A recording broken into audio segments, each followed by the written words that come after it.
Good evening, everyone, and thank you for joining us on our Wednesday night session. I'll go ahead and open with the Lord's Prayer in the Aramaic language, and then we'll dive into tonight's subject.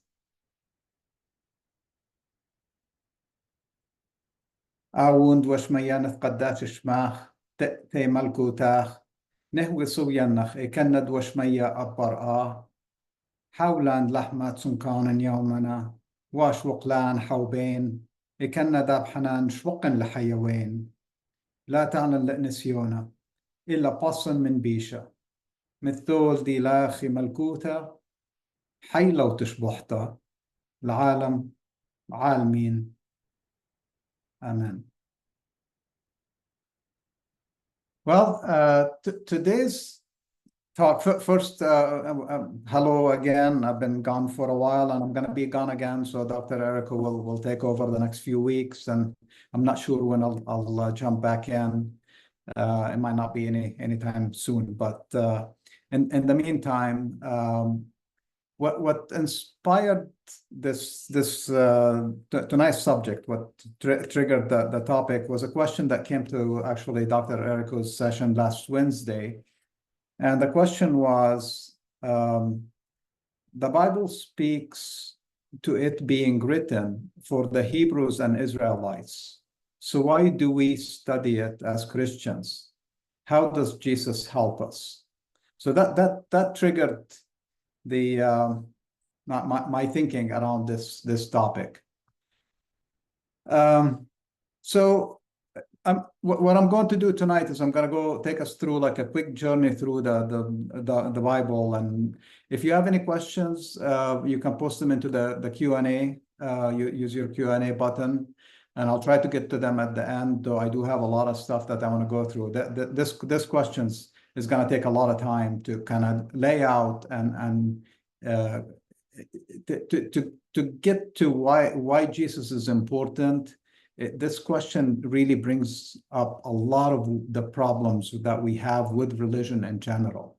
And in many ways, it reflects today's society. In today's society, we have, and this is, I'm speaking globally, our nationalities, our borders, our accepted ideologies and religions interfere with our ability to be the best human beings we can be. And I'm going to go into why is this book. Usually I don't like to go through the whole book, because you'll see a lot of my markings are right towards the end where it's the Jesus section, and that's, if you've been listening to me, that's really the peak of this specific way of teaching. And I never dismiss that there are many teachings around the globe that have historically have been around with us, and they preach a lot of good concepts. But since I grew up in Christianity and I grew up in the region of the three God, Allah religions, Islam, Christianity, Judaism, that's been the influence on my life. But I've been lucky enough to be exposed to a lot of the other teachings, and I see the beauty in all humanity. So but since you've come here to study, it's mainly the teachings of Jesus and the teachings of the Bible. I'm going to stick to that tonight. I'm not going to veer too far from it. So where I'm going to start is really, how did God evolve, and why do I think Jesus is the peak of it? And why is this concept that the Bible was written for what was the term, the Hebrews and the Israelites, and sometimes we refer to them as the Jewish people. The Jewish comes from Judah, from one of the tribes that were forming the Israelites. So I'm going to start with Genesis, because Genesis is such an important part of the Bible, especially the first 2 chapters roughly. And in Genesis, when God, according to the writers of Genesis, if God created, we today, we refer to it scientifically, the Big Bang, the spiritual people saw a God creating the way we would create. So whatever your belief system is, whatever you think is right or wrong, it doesn't really affect the idea that man was created. And in Genesis chapter 1, verse 26, it says that God said, "Let us make man in our image, after our likeness, and let them have dominion over the fish of the sea and over the fowl of the air and over the cattle." Basically, put us human beings at the peak of creation. And so God creates, conceptually, God doesn't think like we do, does not get, and those are the things. See, we apply our attributes to God. The God of this early stage of the Bible, and then the God that Dr. Eriko talked about, the Father that Jesus referred to, and the God of those early people throughout their evolution is beyond description, is beyond these human qualities. And a lot of, even in Islam, which came, not too long ago, 1400 years ago, to kind of, continue this tradition, had a hard time describing what God is. So we get a lot of attributes of God, of compassion, of love, of power, and so forth. But God itself is beyond description, because it's universal. It's beyond even, our earth. It's everywhere. So, but this, again, the writers of Genesis are introducing us to this concept of creation of human, because we were asking, where did we come from? And so in verse 27, so God created man in his own image. You see, and Dr. Eriko uses its own image, because when you say his, you get a male idea, which is a limitation of language. In the original languages, God has no gender. But they use the male gender often because that's a restriction of the language. And if you study Spanish, it's the same. You have hijos for children, even if there are 4 girls and 1 boy. You only can have hijas for children as if they're all girls. So languages, as they evolved, put some things into our consciousness that probably should not be there. So his own image and the image of God, it created male and female, it created them. Okay, so the male and the female have always been together. Now, if you go further in, you start seeing the cultural impact on the Bible, and you can see how male becomes more dominant. In the Adam and Eve story, the female is pulled out. So male was created first, then the female. But all those stories were, probably spiritual vibration, if you want to refer to it that way, were at a lower level. Different people wrote different types of the Bible. It was never intended to be this book.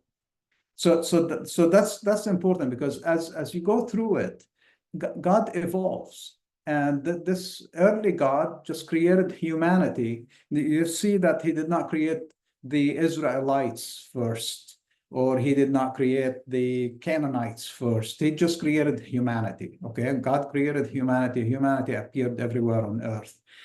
And in that creation process, there was equality of male and female. Okay, so there was no hierarchy.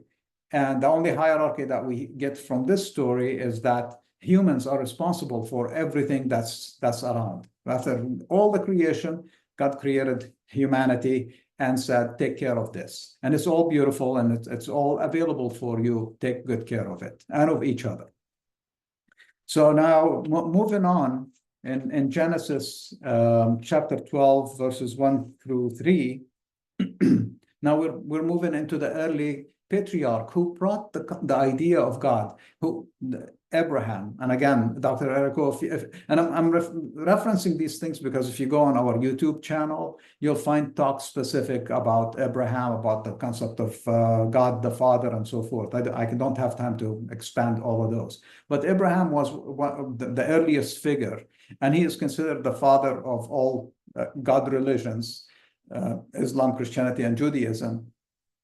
And Abraham was told now the Lord said to Abraham, depart from your country and from the place of your nativity and from your father's house to a land that I will show you.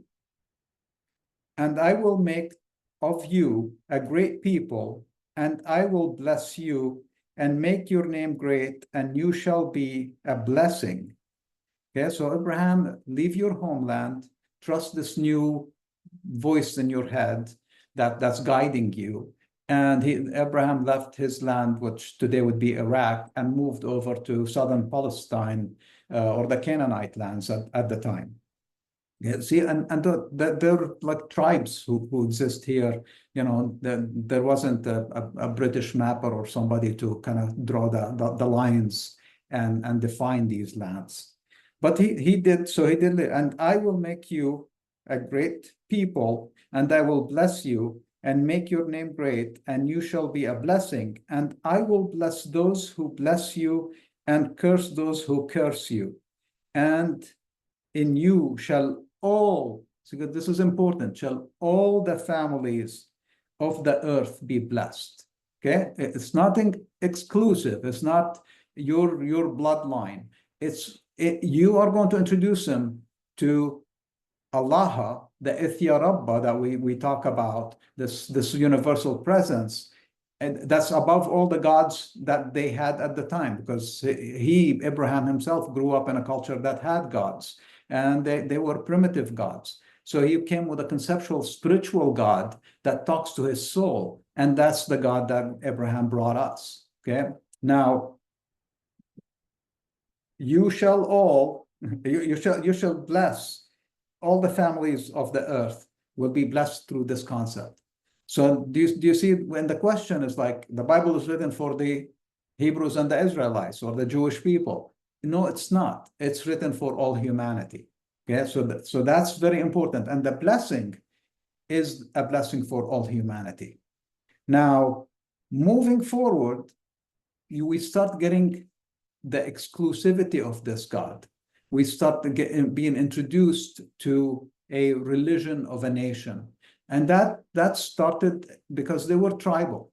And tribal people tend to believe in blood, family relationships, their last name, and tribalism is what eventually led to nationalism, and nationalism is what we deal with today. That's why we have borders, that's why we have wars, that's why we have flags.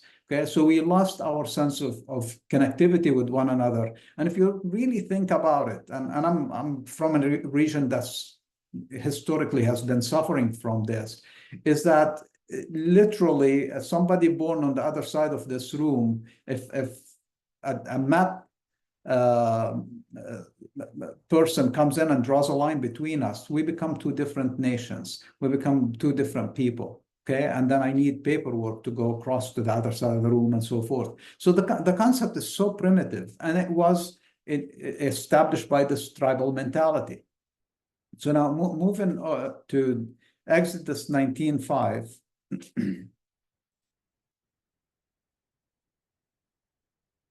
And here we're talking about Moses. So Moses was the founder of a nation. Okay, it's very important. We refer to him as a prophet, biblically speaking. But when we look at him, he was a political leader.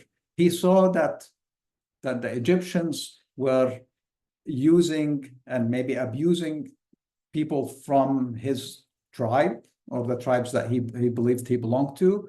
And he wanted to free them and take them somewhere else where they could have a better life. Okay, so that he was a political leader. And he used God and God used him probably in his mission. Okay, so when you read Moses, he was ruthless to protect his people. So this is now we're losing some of this idea that the God that Abraham found was a global God to bless all, to a God that's more exclusive for the tribes of Israel.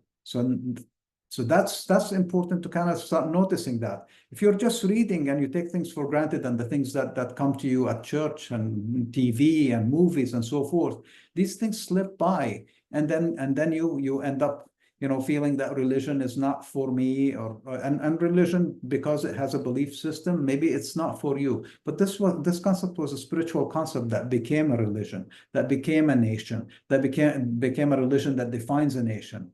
Okay, so that's very important, and we see that manifesting today, and it started manifesting through different parts of our history, where there are people of a specific religion, a belief system, or an ideology who try to, you know, build borders around themselves and fight everybody out of their area instead of being all inclusive. Okay, so I'm not gonna. If you wanted to read the Exodus, you can read, you know, 19 where it begins, but the part that, you know, I'm gonna go ahead and read it because it puts it in, you know, in its right context. So in the third month, after the departure of the children of Israel out of the land of Egypt, on the same day they came to the wilderness of Sin. They journeyed, they camped by the mountain, and Moses went up to God.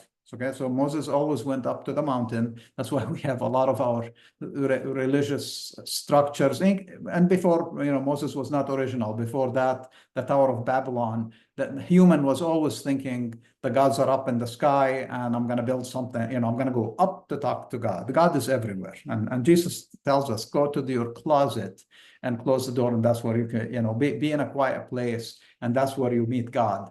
He didn't tell us go build the highest tower in the world. So he went up to God, and God called to him out of the mountain and said to him, "Thus shall you say to the house of Jacob and tell the children of Israel." So now you see, Moses is getting a message to who? Not to all the families of the earth, but to the house of Jacob and his children of Israel. So now we're getting only the tribes are included in Moses's message. "You have seen what I did to the Egyptians, and how I bore you as though you were on eagle's wings, and brought you to myself." Sorry, my thoughts are racing. Now this is the verse I wanted to read you. "Now therefore, if you will obey my voice indeed and keep my covenant," okay, so obey my voice and keep my covenant, "then you shall be my beloved ones above all people, for all the earth is mine." Okay, so now Moses is telling God, he's saying that, because then after that, God tells Moses, go tell the children of Israel. So Moses comes back with the message to the children of Israel that you are above everybody on earth. Okay, so now that's a different God than the God of Abraham. That's the God of Moses. And the God of Moses becomes more exclusive.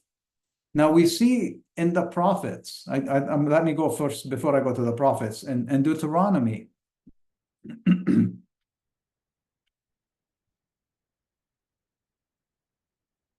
In Deuteronomy 7:6, and 7 is loaded, so I'm not going to read all of it. But "For you are a holy people." So now still, this is to the Lord your God.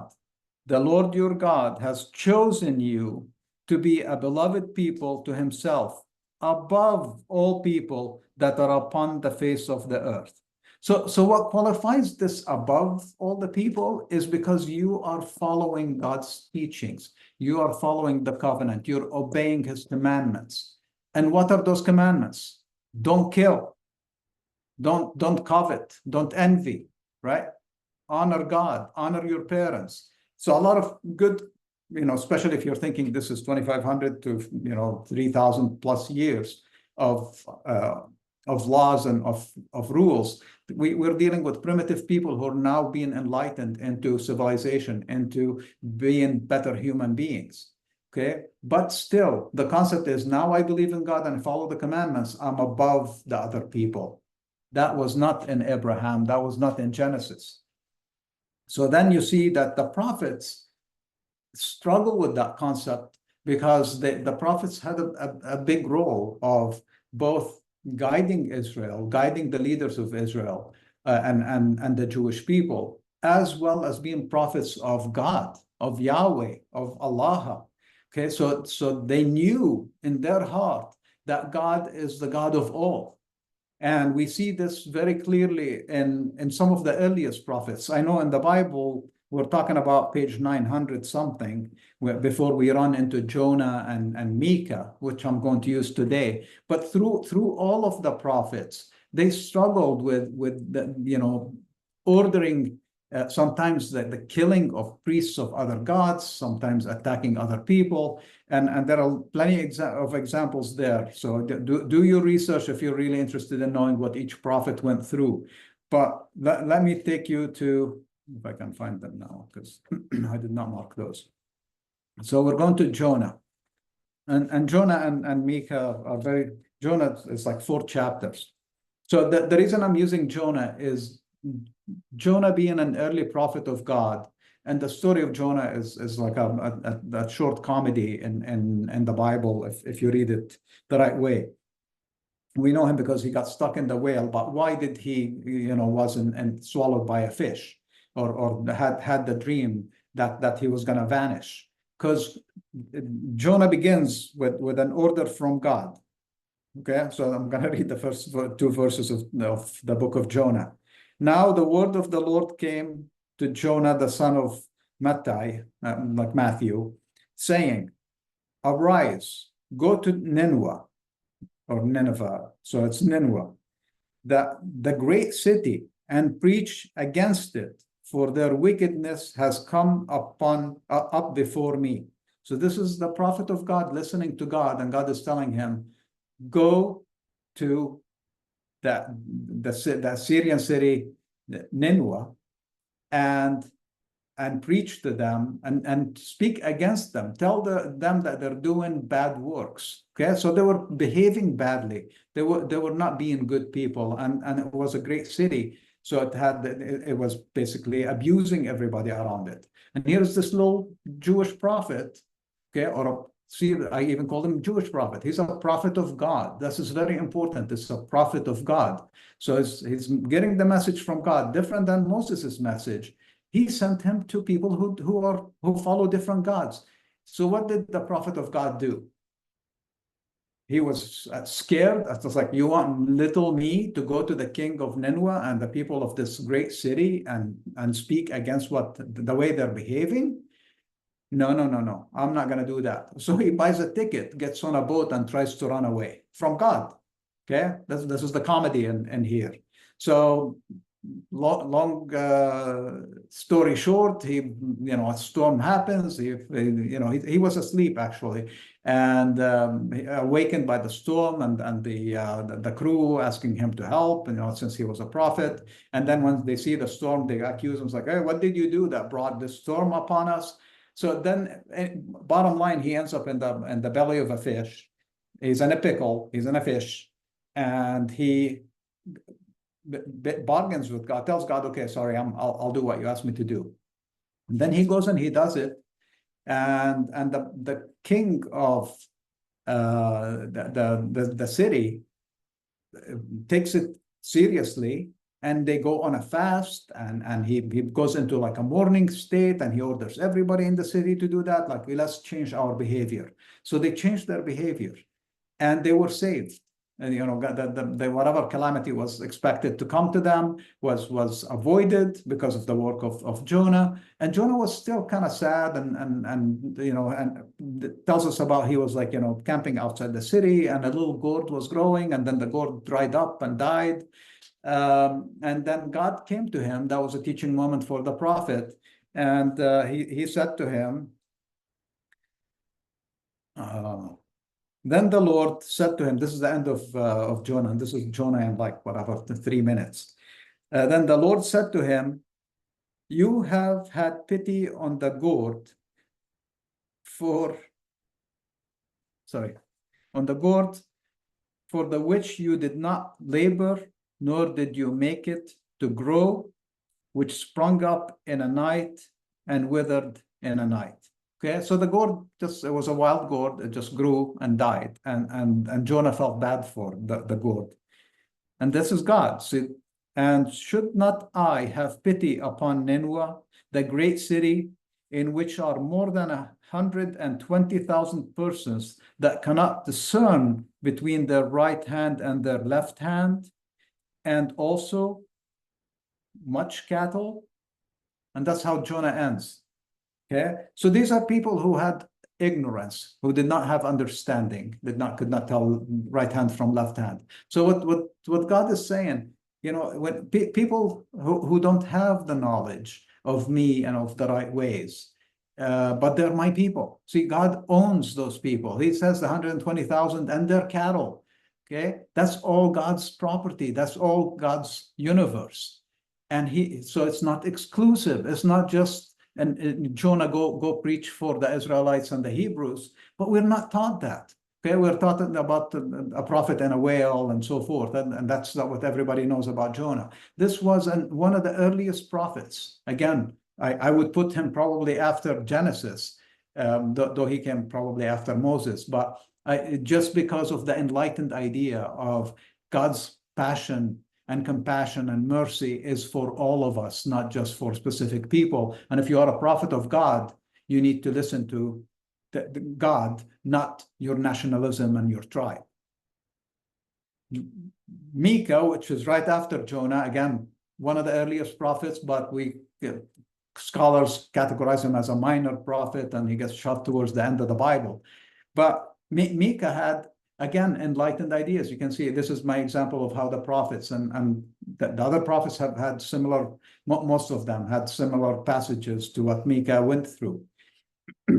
And so this is Micah's vision. But it shall come to pass, this is chapter 4 of Micah, in the latter days, that the mountain of the house of the Lord shall be established in the top of the mountains. Okay, so mountain and then mountains. So again, because they were dealing with different gods. Today we have different gods. Our gods are the different religions have different gods. Economy is different gods. Nationality is a different god. Sometimes even your alliance with a team is a different god. We don't think of it that way, but it takes our attention. It takes our energy. We support them. We get sad when they lose. We get sad when they, happy when they win, and so forth. And those are the things that we need to become very aware of it, because we are losing our connection with one another, and more importantly, our connection with our own soul, with our own origin. What we are is being totally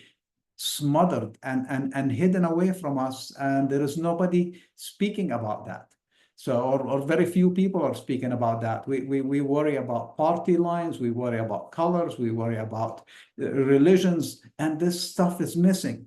So here's Micah, and Micah does slip, by the way. If you read all of Micah, you can see his struggle of being at this high elevation that he's going to talk about in chapter 4, of the vision that he has in chapter 4, and then what came before it and what comes after it.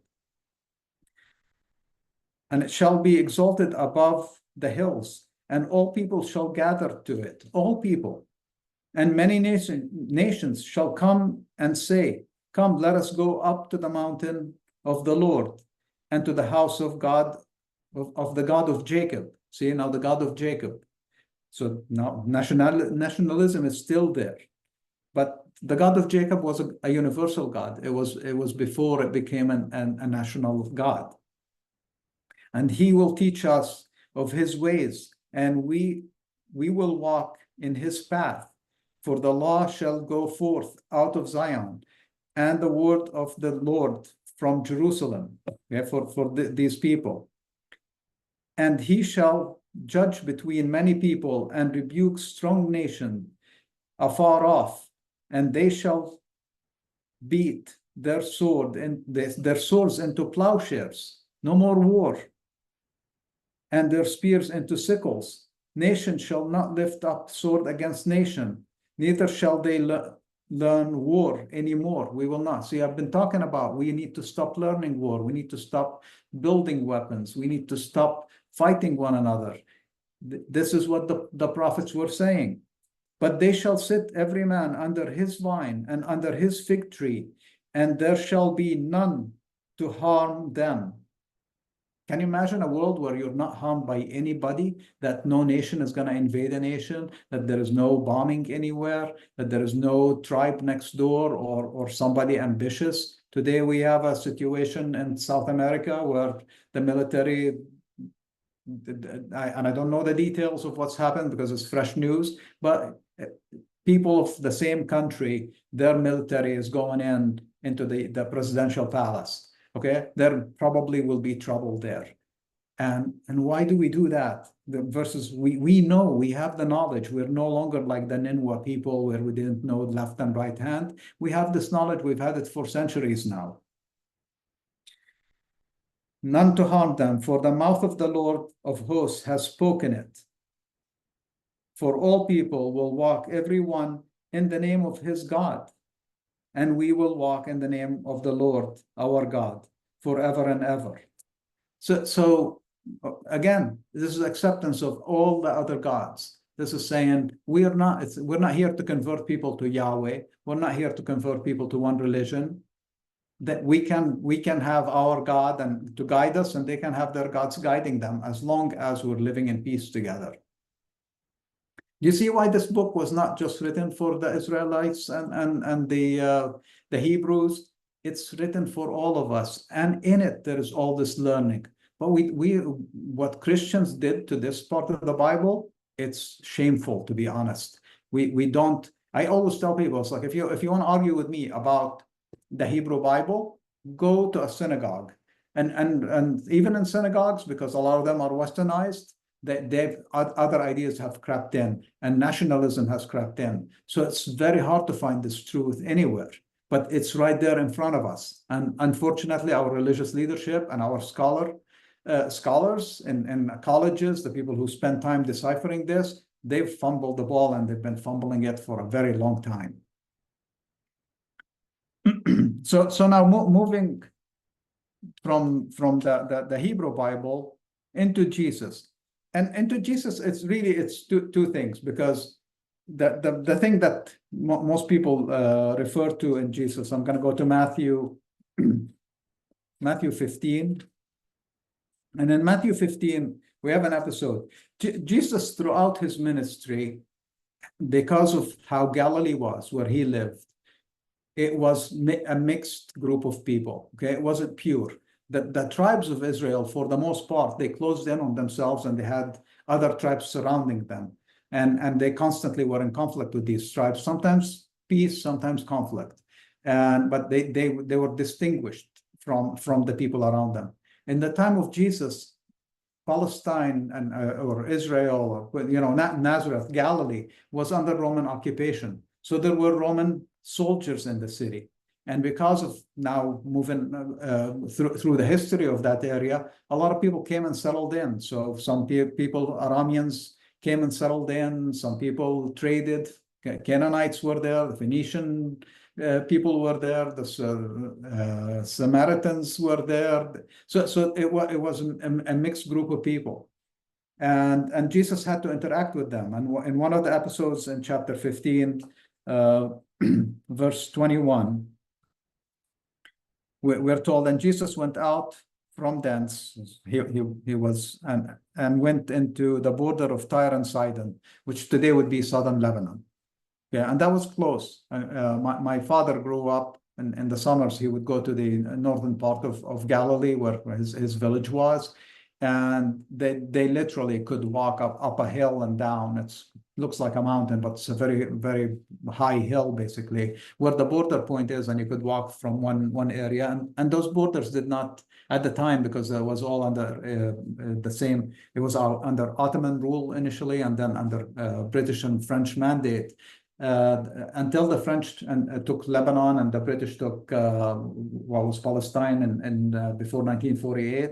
That area, people just went that way and this way. My original family, their last name, were from the mountains of Lebanon, and they were trappers, and they would just ride over those hills and sell stuff in Acre and in Nazareth and in northern Palestine, and then return back to their villages until they got married and settled in the area. So now he's in an area near Tyre and Sidon, and behold, a Canaanite woman came to him, okay, from the borders, came out crying aloud and saying, "Have mercy on me, O my Lord, son of David." So she called him son of David. That's to kind of open up his heart. As David was a great man, and here she's a Canaanite woman, but she knew of David. So they had interacted with people from the Hebrew religion, or from the religion of God. And she knew as a prophet, "My daughter is seriously afflicted with insanity." But he did not answer her. He was like uncomfortable. Okay, so this is Jesus. We talk about Jesus. This is an uncomfortable moment for him.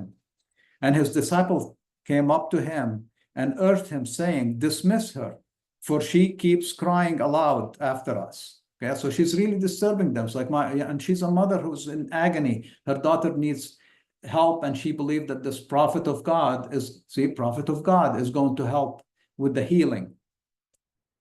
And he answered, saying to them, "I am not sent except to the sheep which went astray from the house of Israel."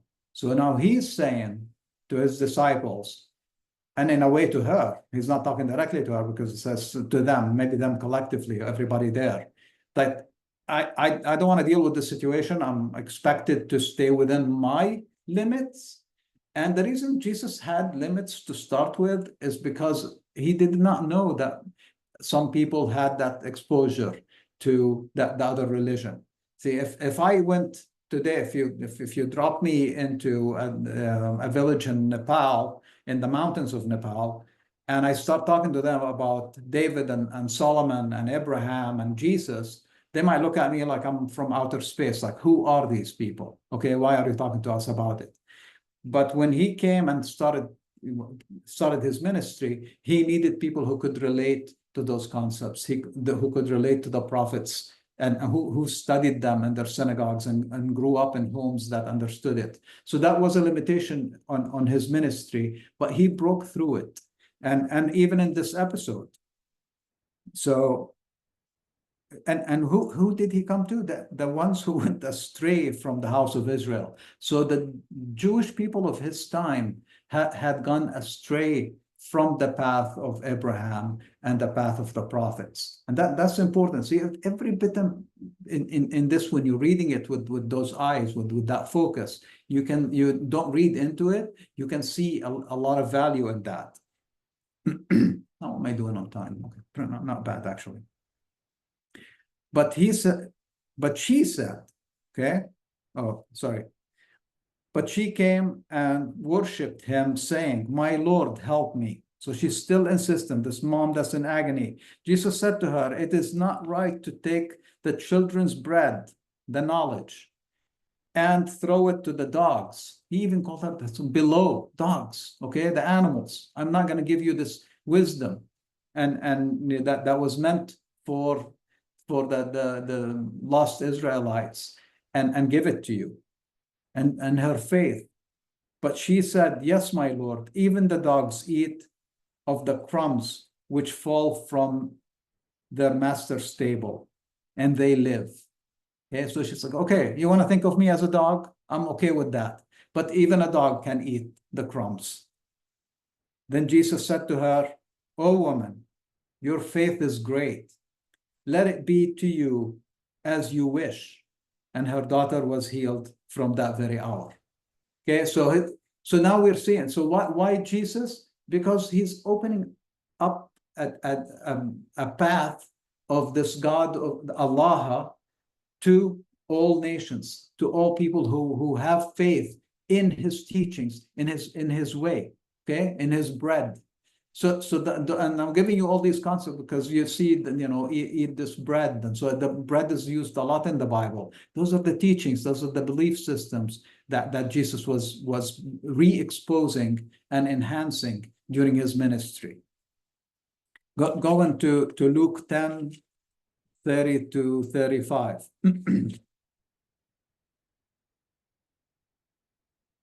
No questions so far. Okay. So I'll just keep going. 10, 30 to 35. Okay, so 30 to 35 is again another example where Jesus is using the limitation and to show that compassion and love can exist beyond just religious belief systems and tribal affiliations and bloodlines. Okay, so this is the story of the Good Samaritan. We call it the Good Samaritan, but it really is a teaching moment. Jesus said to him, because here the scribes are kind of challenging him, and he's wanting to go beyond the limitation of what they're doing with him.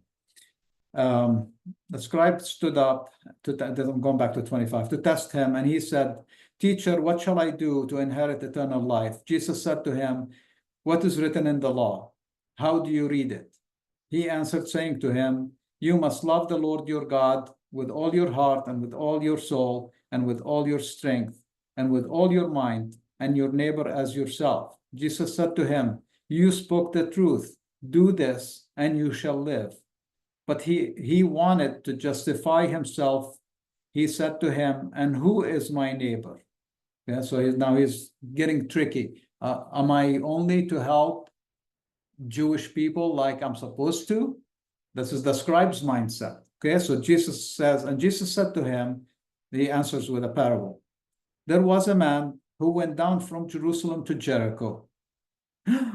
Jerusalem to Jericho, that's very dangerous land. That's very, very bad place to go. And bandits attacked him, as we would expect, and robbed him and beat him and left him with little life remaining in him. And they went away. Okay, they stripped him naked. They took all that he has, and they left him for dead. So now his parables were always dramatic.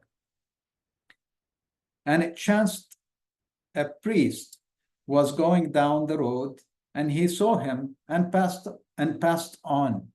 So a priest walks by and passes on. And likewise, a Levite came and arrived at that place and saw him and passed on. But the Samaritan, okay, so when we read this, like, why would the priest pass on? Why would the Levite pass on? And these are the spiritual religious people, okay? Because they have their religion limited them, their traditions and their teachings limited them. They could not touch a bloody man. They could not touch a Samaritan who's not Jewish. Yeah, so that's what Jesus is going like, oh, you want to know who your neighbor is? But the Samaritan, they were hated by the Jewish people. As he journeyed, came where he was, and when he saw him, he had compassion on him.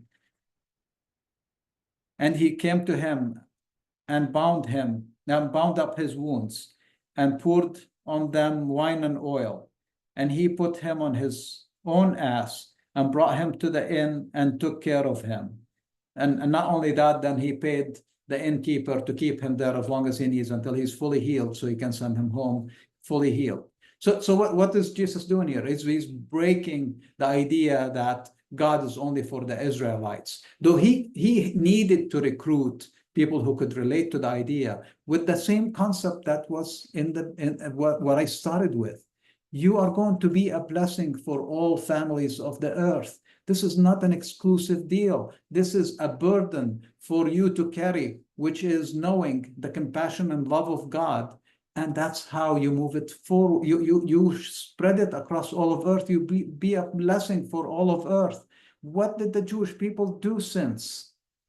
Some are exactly that. And I have a lot of those people, and I'm proud to call them friends. And some wanted that exclusivity, wanted that nationalism, wanted to define, basically create the same systems that they were told in the Bible not to create. And they were taught by history not to repeat the same mistake. But we are not very smart. We collectively continue to make the same mistakes and expect different results. And I'll finish with the last thing I wanted to give you is Luke 27 through 32, which is soon after that story. So while he was saying these things, a woman out of the multitude lifted up her voice and said to him, "Blessed is the womb which bore you." So this is again Jesus.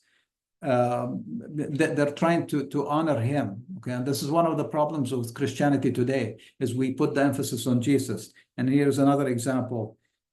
"Blessed is the womb which bore you, and the breasts which gave you suck." This is a very Eastern way of blessing somebody and blessing their mother in the process. So what's Jesus' response? He said to her, "Blessed are they who hear the word of God and keep it."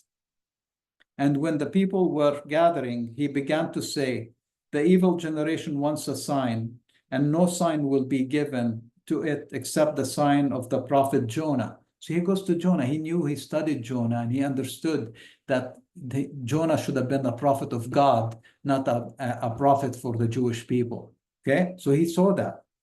"For as Jonah was a sign to the Ninevites, so also will the Son of Man be to this generation. The Queen of the South will rise up in judgment with the men of this generation and condemn them." Okay, the Queen of the South, I think here is referring to the Queen of Sheba, who came to Solomon when she heard about his wisdom and tested his wisdom and was convinced. Because Solomon was very wise. He had other issues. You need to read the story of Solomon, but he had good idea and very, very smart and very blessed. "For she came from the far ends of the earth to hear the wisdom of Solomon, and behold, a greater than Solomon is here." So he's saying, I am giving you, because remember, he's the Hidayah. He's the first begotten of God. He's the one who's bringing us the closest with this Alaha. And the men of Nineveh will rise up in judgment against this generation. See, the men of Nineveh, the ones who changed from their bad ways to the good ways through the guidance of Jonah and God, they will rise up and condemn it, for they repented at the teachings of Jonah, and behold, a greater than Jonah is here. Okay, so greater than Jonah, greater than Solomon, he's calling himself, but the glory is always for God with him. "No man lights a lamp and puts it in a hidden place or under a basket, but on a lamp holder, so that those who enter may see its light." And that's really where I wanted to end. So what we have is a tremendous light that we need to take to this very gloomy, dark time of ours, and bring this hope to everybody, and not really make it exclusive to a specific party or nation or church or synagogue or mosque. This needs to be this light of love, of compassion, of doing the right thing all the time, of stopping the war, of destroying our swords and making plows out of them, and making sickles and farming and feeding the poor. That's what Jesus was about. That's what all the prophets were about. That's the God of the Bible. And with that, since there are no questions, I'm going to say, God bless you. Dr. Eric will be with you the next few weeks. And if you have any questions, you can always send them to the foundation, and we'll take care of them during one of our next sessions. Thank you.